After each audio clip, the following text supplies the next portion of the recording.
Hi అండి, నేను మీ కుస్మాస్ kitchen ఛానల్కి మీ అందరికీ స్వాగతం. ఈరోజు కుస్మాస్ కిచెన్లో టేస్ట్ అయినటువంటి మసాలా కోడిగుడ్ల కారం చూపించిపోతున్నాను. ఇది చాలా టేస్ట్ అయినటువంటి రెసిపీ. ఇది రైస్లో, చపాతీలో, పుల్కాల్లో కూడా చాలా చాలా బాగుంటుంది. ముందుగా ఈ వీడియో మీకు నచ్చినట్లయితే లైక్ చేయండి, షేర్ చేయండి. కొత్తగా నా ఛానల్ చూసేవాళ్ళైతే నా ఛానల్ సబ్స్క్రైబ్ చేసుకోండి. సబ్స్క్రైబ్ చేయగానే గంట సింబల్ వస్తుంది, దాన్ని క్లిక్ చేస్తే కానీ కావాలనే ఆప్షన్ కూడా వస్తుంది. దాన్ని క్లిక్ చేస్తే నేను పెట్టే ప్రతి వీడియో మీకు నోటిఫికేషన్ వచ్చేస్తుంది. మరి ఈ మసాలా కోడిగుడ్ల కారం ఎలా చేయాలో చూసేద్దాం.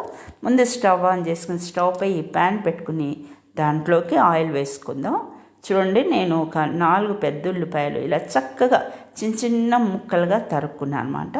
వీటిని ఇప్పుడు కాగేటటువంటి నూనెలో వేసుకుని చక్కగా మనం వేపుకోవాలి. ఇది వేగేటప్పుడే రుచి తగ్గట్టు సాల్ట్ వేసేసుకుందాం. ఆ తర్వాత కొంచెం పసుపు కూడా వేసేయండి.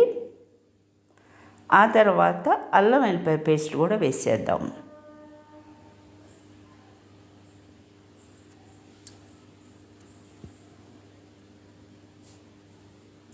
ఇప్పుడు కొంచెం కరివేపాకు కూడా వేసేద్దాం. ఆ తర్వాత రుచి తగ్గట్టు కారం వేసుకోండి. తినే వాళ్ళని బట్టి చూసి వేసుకోవాలి.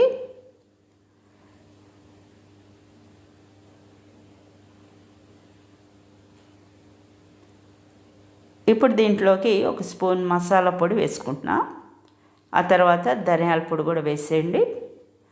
ఆ తర్వాత కొంచెం మిరియాల పొడి కూడా వేసుకుందాం.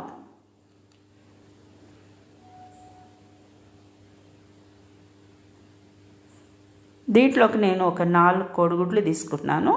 ఈ గుడ్లు చక్కగా మిక్సీ జార్లో వేసుకుని ఒక 2 సార్లు తిప్పేసుకుంటే ఈ విధంగా చక్కగా వస్తుంది. దాన్ని కూడా మనం దీంట్లో వేసేయాలి. ఇప్పుడు అంతా ఒకసారి కలిసేటట్టు కలిపేసుకోవాలి.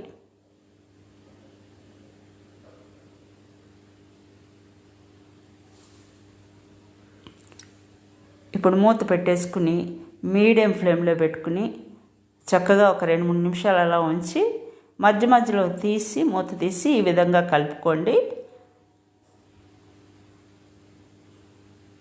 చూసారు కదా, ఎంత చక్కగా పొడి పొట్లాడుతూ వచ్చేస్తుంది అన్నమాట మసాలా కోడిగుడ్డు పొడి.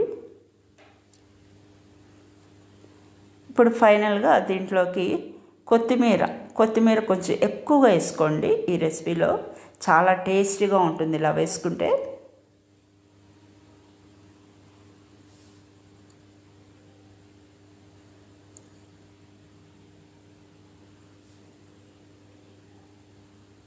ఒక్క నిమిషం పాటు మూత పెట్టుకుందాం.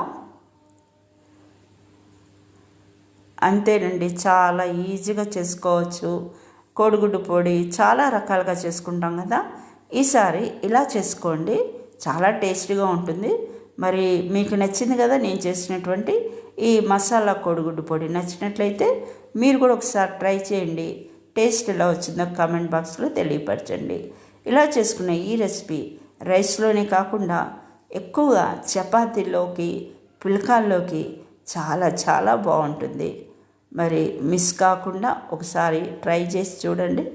ఎలా ఉందో కామెంట్ బాక్స్లో తెలియపరచండి. మరి ఒకసారి కొత్త వీడియోతో మళ్ళీ కలుద్దాం.